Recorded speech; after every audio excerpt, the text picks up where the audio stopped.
J'ai été invitée dans cette CAP-là pour exposer mon point de vue situé de chercheuse en sociologie, mais aussi, euh, mais aussi par rapport à ma situation de patiente directement concernée.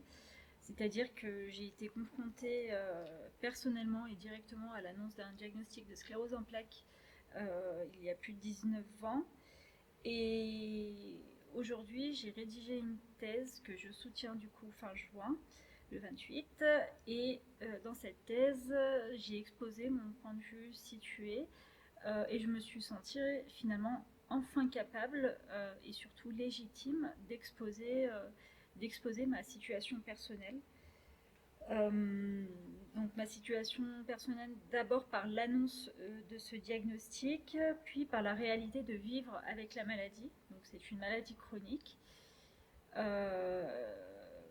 avec des traitements lourds, un quotidien pas toujours facile. Et c'est de là que mon sujet de thèse, il apporte et puis surtout il aborde plusieurs dimensions. Donc c'est un sujet de thèse multidisciplinaire avec des dimensions interconnectées dans la relation de soins entre les soignants et les soignés, dans la complexité des relations humaines et avec les interactions entre les différents individus, chacun avec sa propre histoire, sa personnalité et ses propres croyances. Euh, donc j'ai rédigé une thèse, l'intitulé de ma thèse c'est les enjeux d'inégalité et de discrimination, tensions et compromis dans les rapports soignants-soignés, de l'autorité disciplinaire au partage de connaissances. Et donc dans cette thèse, c'est une contribution à la compréhension et à l'enrichissement des débats autour de la nature changeante de la relation soignant-soigné. Euh, il y a divers éléments qui façonnent cette relation finalement. Euh, Mon but, ça a été de mettre en perspective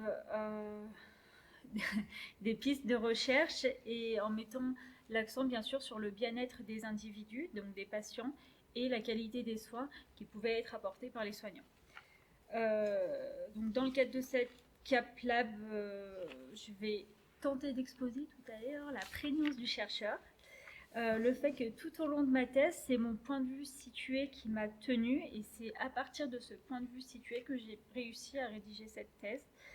Euh, j'ai essayé de montrer, donc je me suis beaucoup basée sur Georges Devreux, sur son ouvrage de l'angoisse à la méthode, parce que c'était un ouvrage très, pour moi, qui m'a beaucoup tenu tout au long de la thèse. Je me suis retrouvée beaucoup en tension psychologique, physique aussi. Ça a été très compliqué, mais j'ai essayé de montrer toujours que pour Devreux, en fait, il, il expliquait que on est donc il a beaucoup travaillé sur les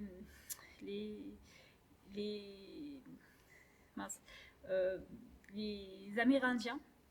Et tout au long de ses travaux de recherche, il a essayé d'expliquer que on n'est pas forcément obligé de faire l'amour avec les Indiens pour comprendre ce qu'ils ressentent. Et moi, c'est ce que j'ai essayé de démontrer en fait. J'ai essayé de montrer qu'on était dans la recherche, qu'on était dans une continuité. Euh, donc du coup, ce qui est en jeu vraiment, c'est pas de se projeter ailleurs, mais c'est tout en étant ce que je suis, tenir compte de ce que je suis et de ce que je veux de ce que je pourrais analyser justement par rapport à ce qui est mon terrain de recherche, mais aussi par rapport à mon terrain de réflexion. Donc, il faut savoir que dans les sciences humaines, la dimension humaine n'est pas extérieure et on est bien dans les sciences de l'homme et de l'humain. Euh, et que notre situation d'humain, en fait, elle ne peut pas être dissociée de la situation du scientifique avec la science et l'humain.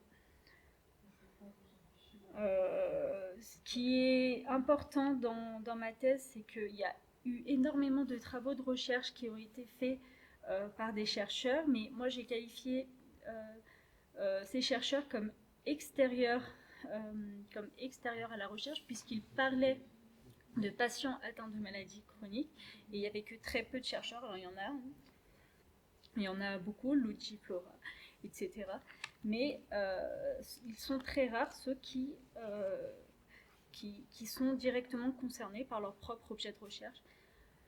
Moi, je me suis mentionnée comme l'un d'entre eux, comme chercheur directement concerné par son objet de recherche, où je me suis nommée dans ma thèse chercheur expérientiel.